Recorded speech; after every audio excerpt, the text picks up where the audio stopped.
skepticism, becoming critical thinking listeners and speakers.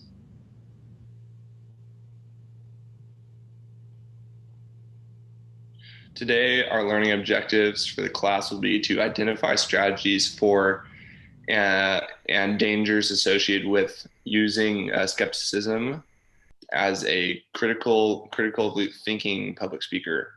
Also, the identifying of strategies for and dangers associated with true believing as a critical thinking public speaker, along with identifying the process of skepticism when constructing content for a given situation. So our first slide, we have critical thinking, which is the questions, sources, and information that society is throwing at us these days. Critical thinking is vital to the public more now than ever.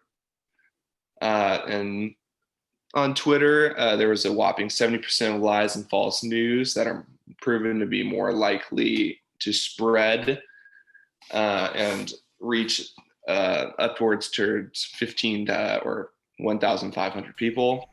The top 1% of false news routinely spreads between 1,000 and 100,000 people on Twitter. Skepticism is defined as the critical thinking process of inquiry whereby claims are evaluated by engaging in a rigorous examination of evidence and reasoning used to support those claims.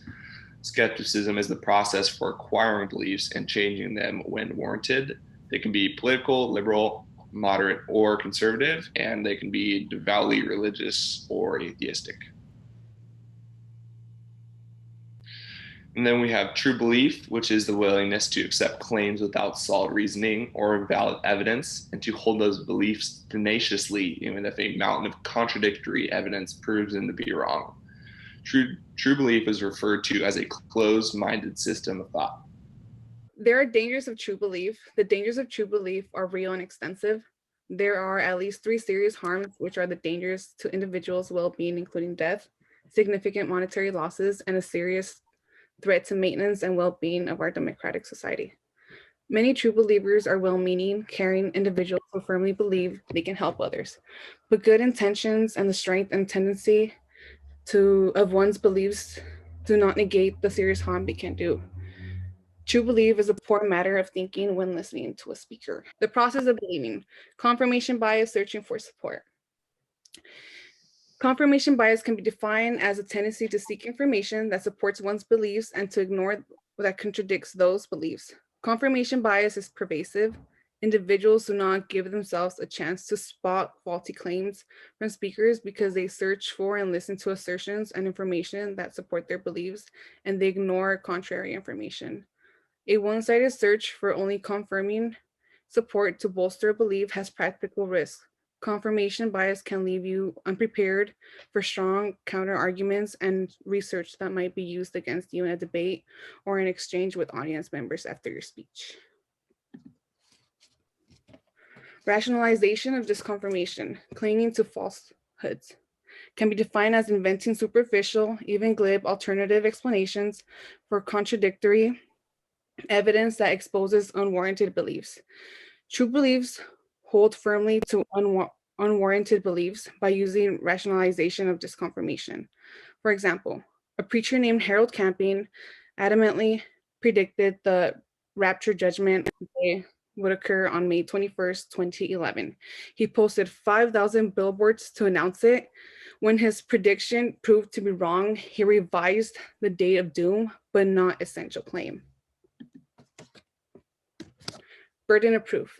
This can be defined as the obligation of those making a claim to present compelling evidence and reasoning to support the claim. As a speaker, whenever you make a claim to an audience, you assume the burden of proof.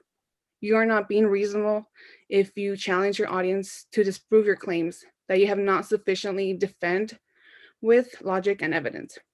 This is called shifting the burden of proof. It is defined as inappropriately assuming the validity of a claim unless it is proven false by another person who never made the original claim. Shifting the burden of proof is common among true believers. This is an inappropriate approach because skeptics should have to disapprove all manner of observed unsupported claims.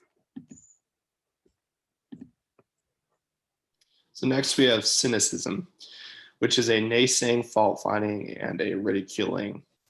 Someone who is a cynic is going to mock human frailties and imperfections and deride the beliefs of others. Cynics don't seek truth, they seek their next target, rather. So I'm going to be touching a little bit on the process of skepticism and its practice in public speaking. So to start, the aim of higher education is to create skeptics and challenge true beliefs. Critical thinking and skepticism are essential to the practice and execution of public speaking. So this process begins with the probability model. So the claim in a speech varies in degrees of likelihood. Possibility, which asks the question of what are the odds, basically. Plausibility, which would require you to make a logical case in order to be argued. Probability and certainty. So the bigger the claim, the more weight your proof has to carry. That is the burden of proof. So making certain claims would require you to show the evidence to back that up. So things to remember is that skeptics do not claim certainty, but instead always try to find the highest point of probability with sufficient evidence that will support that point of probability. So they really talk about self-correction and something, it should be something that should be embraced, as you have to be open to different views and ideas to be able to argue them and provide evidence. So the chapter talks about more ways that you can become a skeptic as a speaker and as a listener. So as a speaker, it's important to choose claims with a high probability and build from there. Avoid possibility claims as well as claims of certainty, because there's no middle ground where you can supply the evidence to be able to back those claims up. So words such as always, never, impossible imply certainty. So it's always important to watch out and be careful for those kind of words in your speeches. And claims usually that are evidence-driven end up being the stronger claims. So that's always something, again, to keep an eye out for. Being a skeptic as an audience member, it's important to avoid confirmation bias and rationalization. Also, remembering the law of truly large numbers, where numbers are so big that anything is likely to happen. It's important to avoid those because the results usually are so out of the norm. Follow reasoning and evidence. So if the evidence is obviously pointing to a conclusion, it's really hard to combat concrete evidence. And engaging in self-correction and try your best to get rid of erroneous beliefs, because again, as a skeptic, it's always important to keep an open mind and be open to new arguments that might challenge your own beliefs.